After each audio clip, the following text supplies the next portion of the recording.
Nigeria. Unique, fascinating. A country of multiple tribes, cultures, religions, and expressions. A country full of promise. On January 1st, 2014, Nigeria will mark 100 years since the amalgamation of the North and the South to form one country. How did this melting pot of diverse people, language and culture become one nation? How did this vast territory with artificial borders become one country?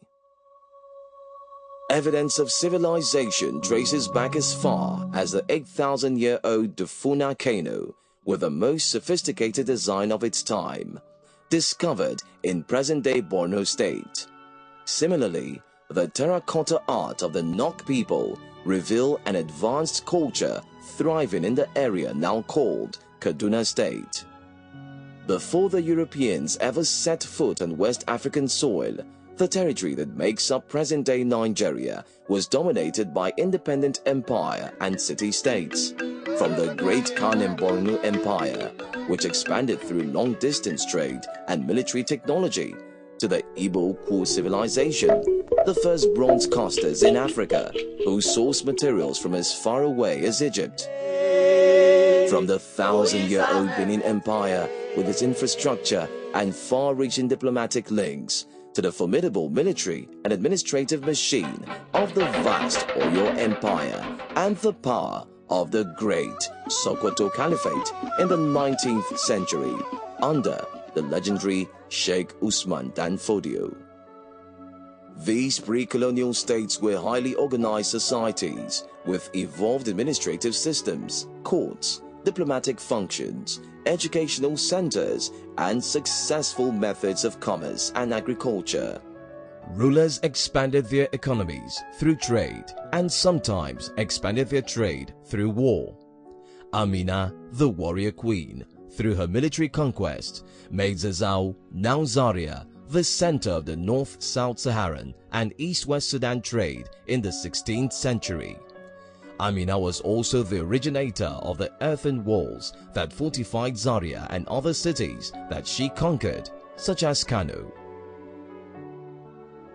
Trade networks stretch as far as Europe and the Middle East, and by the time the Portuguese landed on the coast of Benin in the late 15th century, West Africans had been trading with foreign nations for 400 years. The Portuguese explorers were soon followed by the British, French, and Dutch. First, they came for our pepper, palm oil, groundnuts, cocoa, cloth, beads, and ivory. Then, they came for our people. 25 million men, women, and children seized and shipped to work as slaves in the cotton fields of the Americas, the deserts of Arabia, the farms and factories of Europe, and the plantations of the West Indies. Free Africans also became part of European society, most famously, Olaudah Equiano, the first African to write a novel, his celebrated autobiography published in 1789. Taken as a slave from Igbo land, Equiano eventually bought his freedom, worked all over the world, and married an English lady. There was also ex-sailor Captain James Labulo Davis, a London-based Yoruba millionaire who arrived with 16 gold carriages for his wedding in 1861 to Sarah Forbes Bonita, the adopted African goddaughter of Queen Victoria. After the legal abolition of the slave trade in 1807, the British used a combination of religion, commerce, and politics to secure trading advantages for British companies. When the indigenous rulers proved uncooperative, British diplomacy often gave way to British gunboats. This was seen when a British naval force entered Lagos Bay in December 1861, deposed the king and installed a more pliable ruler, and eventually annexed Lagos as the first crown colony in Nigeria, now governed directly from Britain. However, the path to British rule did not always run smooth. Nigerians from north to south, east to west, fought valiantly to preserve their freedom. We salute heroes like the former slave from Amigbo, the most prosperous city-state in the Delta region. His name was Jaja, King of Opobo. He received a Sword of Honor in 1875 from Queen Victoria after Opobo soldiers helped the British in the Gold Coast. But when British exclusionist policies began to threaten the livelihood of local traders, Jaja's vigorous opposition became a deep thorn in the flesh of imperial ambitions. Afraid of the influential king, the British lured Jaja onto a ship and gave him an ultimatum: surrender himself or face the bombardment of Opobo by naval forces. He was deported to the West Indies, never to see his beloved Opobo again. We salute the indomitable chief Nana Olomu, who valiantly protected the economic and political independence of the Shekiri Kingdom for more than 10 years, until 1894, when he too was forcibly deported for being a threat to colonial interests. We salute the great Oba Ovarami of Benin, who resisted British attempts to take over his trade routes, even banning them from entering his territories. In 1897, after a punitive expedition to Benin, the great Oba was forced into exile in Calabar, while the British regiment looted the ancient city's priceless treasures. Nigeria is still negotiating for their return today. We salute the brave Ekumeku resistance movement, a secret army of thousands of Igbo warriors who used conventional and innovative guerrilla warfare to take down Royal Niger Company outposts in the southeast. Even as late as 1909, the Ekumeku were instrumental in defending the town of Ogwashiuku from colonial invasion. We salute the courageous Sultan Muhammadu Attahiru I, who after the sacking of Sokoto Caliphate continued to fight British invasion, leading his warriors on horseback against their cannons until he died in battle at Brumi in 1903. The Treaty of Berlin of 1884 had divided approximately 10,000 African states into 52 countries, shared amongst the European powers. Britain expanded its interest through the powerful trade conglomerate, the Royal Niger Company, formerly United Africa Company UAC, headed by Sir George Topman Goldie, a man so instrumental that at a time the British considered naming the country Goldesia in his honor. The British were desperate to control trade routes because in the 19th century, the volume and economic value of agricultural export by independent Nigerian states was much greater than that of Britain. Using military might and reneging on trade agreements at every turn, the Royal Niger Company seized control of the Delta region, took over key western states like Ijebu and Abeokuta, and spread north, where technocrat and army officer Frederick Lugard transformed the RNC's commercial influence into British political control.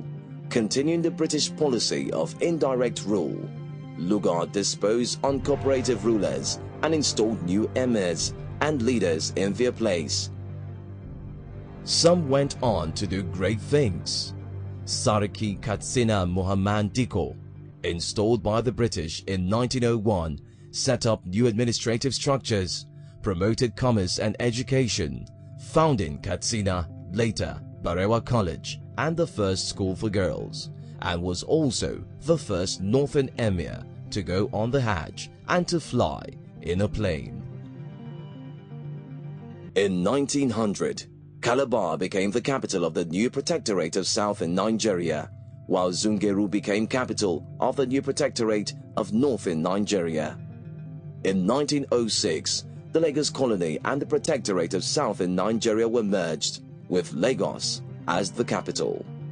Between 1900 and 1914, the protectorates made impressive economic gains, all of which now went to the British Empire. The cocoa and granite trade were booming.